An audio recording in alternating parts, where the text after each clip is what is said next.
হিসেবে পেঁয়াজের দামই কম। প্রিয় দর্শক বন্ধুরা, আসসালামু আলাইকুম। আপনাদেরকে স্বাগত জানাই নতুন একটি ভিডিওতে। আমরা পেঁয়াজ রসুনের বাজার থেকে আপনাদের সঙ্গে রয়েছি। কেমন দাম চলছে ঈদকে সামনে রেখে পেঁয়াজের বাজার, দর্শক বন্ধুরা চাঙ্গা সঙ্গে থাকুন। আজকের বাজার সর্বশেষ তথ্য তুলে ধরুন। দর্শক, আজকের বাজার দর সম্পর্কে আমরা জানবো। তাছাড়া দেশের বিভিন্ন জেলার ব্যাপারীরা এখানে আসলে কি কি সুবিধা আছে সেই বিষয়ে জানবো। আসসালামু আলাইকুম। ওয়ালাইকুম আসসালাম। কাকা কেমন আছেন? আল্লাহ পাক খুব ভালো রাখছে, আলহামদুলিল্লাহ। কাকা, শুরুতে নাকি পেঁয়াজের বাজার আজকে গরম শুনলাম? গরমই তো, 2700 2750 পয়লা, পরে একটু বাজার ডিল 2700 2700 2600 এরকম বাজার। এরকম বাজার। আচ্ছা, প্রতি বছর তো কোরবানিদের সামনে পেঁয়াজের বাজার বাড়ে, এবছর কি লক্ষণ দেখছে? এরকমই তো, বাজার তো বাড়াই তো এখন বাপ, কারণ আসলে 2200 2400 300টা বেড়ে গেছে, আরো বাড়ার সম্ভাবনা আছে। আচ্ছা, এদিকে আমি যতটুকু জানি যে ইন্ডিয়ান পেঁয়াজের দাম নাকি বেশি। ইন্ডিয়ান পেঁয়াজ এর আগে এলসি করছিল 71টা এসে বাংলাদেশে পড়ে, আর ব্যাটবুট যদি ছাড়ে কম ওই ইন্ডিয়ান পেঁয়াজের তো কোনো আলোচনা শুনি না, কারণ দেশি পেঁয়াজই আছে। দেশি 40% শুল্ক কমানোর কথা বলছে। শুল্ক যতই কম হয়, কারণ দেশি পেঁয়াজের দাম তো তুলনায় হিসেবে কমই আছে, অন্যান্য যে পণ্য থেকে পেঁয়াজের দামই কম। কিন্তু কাহিনী হচ্ছে যে আলুর দাম 60 টাকা, কিন্তু ওটা মিডিয়ারা কোনো খোঁজ খবর নেয় না।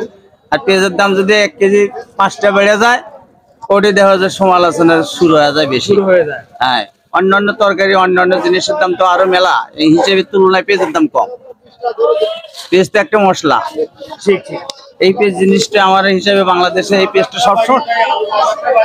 সবসময়ের জন্য 80 টাকা কেজি থাকলে এটা গৃহস্থর জন্য সুবিধা, ব্যবসায়ীরা কৃষকও লাগাবে, ক্রেতারাও কিনতে পারবে, তাহলে বাইরের উপর কোনো নির্ভর করা লাগবে না। পেঁয়াজের চাইতে আলু মনে হয় বেশি লাগে। হ্যাঁ, আলু তো দিন মনে হয় তরকারিতে 1 কেজি না দিলে 5জন মানুষের তরকারি হয় না, আর পেঁয়াজ আধবা দিলেই হয়ে যায়, তাও সেই জিনিসের দাম হাতের তুলনা হচ্ছে পেঁয়াজে হিসেবে পেঁয়াজের দামই কম। আচ্ছা কাকা, এই যে বাজার দর আজকে দেখলেন, চাহিদাটা মোটামুটি ভালো আছে, সব মিলে হাটের পরিস্থিতি কেমন? যদি কেউ বিভিন্ন জেলা থেকে এসব পেঁয়াজ কিনতে চায় সেক্ষেত্রে সুবিধা পাবে তো এখানে? হ্যাঁ, সুবিধা আছে, সমস্যা নাই। যত দূর থেকে ব্যবহারে আসো কিনবো, সুবিধা আছে, অসুবিধা হবে না। আচ্ছা, ধন্যবাদ আপনাকে। দর্শক বন্ধুরা, আমরা সরাসরি পেঁয়াজের হাট থেকে দেখতে পাচ্ছেন, এই দেখেন বড় সড় একটা গাদি পেঁয়াজ কিনেছে, মাশাআল্লাহ সুন্দর সাইজের পেঁয়াজ, যার বাজার মূল্য আজকে 2600 থেকে 2700 টাকা বন্ধু রয়েছে। তবে শুরুতে নাকি 2750 দিয়েও কিছু পেঁয়াজ কিনেছিল, যেহেতু শুরুতে হাটে পেঁয়াজের আমদানি একটু কম ছিল, আস্তে আস্তে আমদানি বেড়েছে। দর্শক বন্ধুরা, 50 টাকা দাম কমেছে। এই ছিল আমাদের সর্বশেষ পেঁয়াজের বাজার দর। এদিকে দর্শক বন্ধুরা, রসুনের যে বাজার দর রয়েছে তার আমি একটু জানিয়ে দিই। 7500 টাকা দরের রসুন বেচা বিক্রি হয়েছে। দর্শক বন্ধুরা দেখতে পাচ্ছেন, মাশাআল্লাহ সুন্দর সাইজের রসুন। এই ছিল আমাদের সর্বশেষ পাবনা থেকে পেঁয়াজ রসুনের বাজার দর আপডেট।